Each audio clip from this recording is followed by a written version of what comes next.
శ్రీమాత్రే నమః.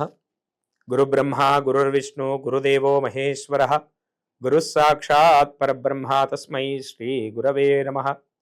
సదానంద సమారంభాం మదనానందదీపితం శ్రీకృష్ణమాధవోపేతం గురుమండలమాశ్రయే. శ్రీ మహాగణాధిపతయే నమః. శ్రీ మహాసరస్వత్యై నమః. శ్రీ గురుభ్యో నమః. హరి ఓం. ప్రేక్షకులకు స్వాగతం. ఈ రోజున మనము కార్తీక మాసము, దాని యొక్క విశిష్టత, ఆ కార్తీక మాసం ఎవరికి సంబంధించింది అనేటువంటి టాపిక్ మీద మాట్లాడుకుందాం.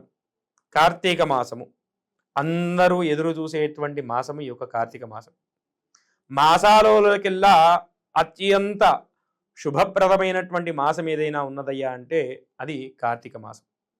మామూలుగా శ్రావణ మాసం చూసుకుంటే శివునికి మాత్రమే ప్రీతికరమైనది, మార్గశిర మాసం చూసుకుంటే విష్ణువుకు మాత్రమే ప్రీతికరమైనది.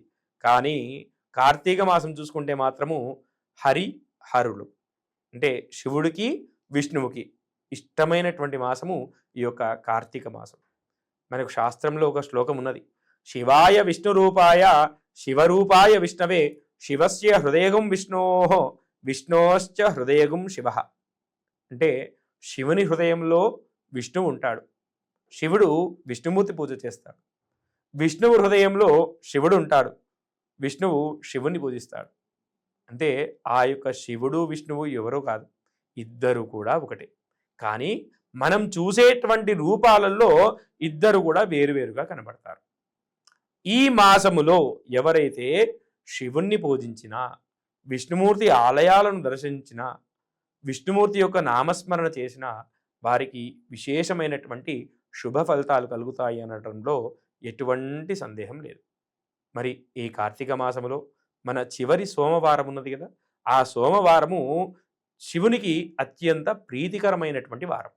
ఆ రోజున ప్రదోష కాలములో అంటే సాయంకాలము 5:30 నుండి 7:30 మధ్యలో ఎవరైతే శివాలయానికి వెళ్ళి అక్కడ అభిషేకం చేసుకుంటారు, లేదో వారి ఇంట్లో అయినా సరే మహన్యాసపూర్వకంగా కానీ లఘున్యాసపూర్వకంగా కానీ శివునికి ఇష్టమైనటువంటి అభిషేక ద్రవ్యాలు ఏవైతే ఉన్నాయో ఆ అభిషేక ద్రవ్యాలతోటి శ్రద్ధగా అభిషేకం చేసుకోవడం ద్వారా వారికి ఉన్నటువంటి మానసిక ఒత్తిడి, అదేవిధంగా వారు అనుకున్నటువంటి పనులు ఏవైతే ఉన్నాయో దానిలో ఖచ్చితంగా విజయం సాధిస్తారు.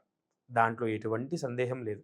మరి ఆ రోజున ఏం చేయాలి కార్తీక సోమవారం రోజున అంటే, సూర్యోదయం కంటే ముందే నిద్రలేచి కాలకృత్యాదులు పూర్తి చేసుకొని స్నానం ఆచరించి శుభ్రమైనటువంటి వస్త్రాలు ధరించి ఆ రోజున ఉదయము ఏదైనా వైష్ణవాలయానికి అంటే విష్ణుమూర్తి సంబంధించినటువంటి ఆలయానికి వెళ్ళి శక్తి కొలది ఒక 5 దీపాలు కానీ 11 దీపాలు కానీ 21 దీపాలు కానీ 54 దీపాలు కానీ 108 దీపాలు కానీ అలంకారము చేసి వెలిగించి ఆ రోజున విష్ణుమూర్తికి ఒక 11 ప్రదక్షిణాలు చేసి అక్కడ ఉన్నటువంటి తులసి కోటకు ఒక 11 ప్రదక్షిణాలు చేసి ఆ రోజంతా కూడా ఉపవాసం ఉంటూ శివనామస్మరణ కానీ విష్ణునామ స్మరణ కానీ చేస్తూ, వీలైతే విష్ణు సహస్రనామ పారాయణం చేస్తూ, శివునికి సంబంధించి అష్టోత్తర పారాయణం చేస్తూ,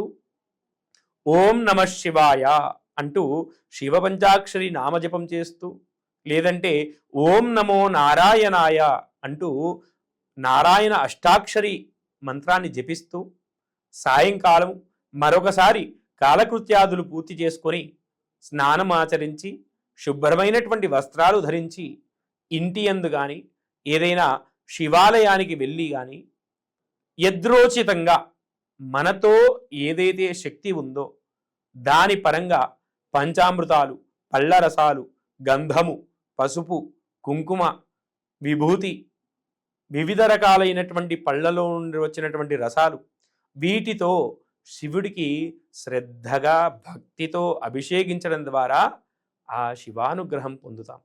దీంట్లో ఎటువంటి సందేహం లేదు. మరి ఈ కార్తీక మాసము ఆ విష్ణుమూర్తిని దర్శించి దీపాలు పెట్టి అలంకారము చేసి సాయంకాలము శివాలయానికి వచ్చి శివుణ్ణి అభిషేకించడం ద్వారా మనకు ఉన్నటువంటి బాధలన్నీ కూడా తొలగించుకుందామా? మరి ఈ సోమవారము అత్యంత శుభప్రదమైనటువంటి రోజు కాబట్టి ఈ రోజున అందరూ చేసి మీకున్నటువంటి ఇబ్బందులను బాధలను తొలగించుకుంటారని ఆశిస్తూ మీ రవిచంద్ర శర్మ. స్వస్తి. సర్వే జనాః సుఖినో భవంతు. లోకా సమస్త సుఖినో భవంతు.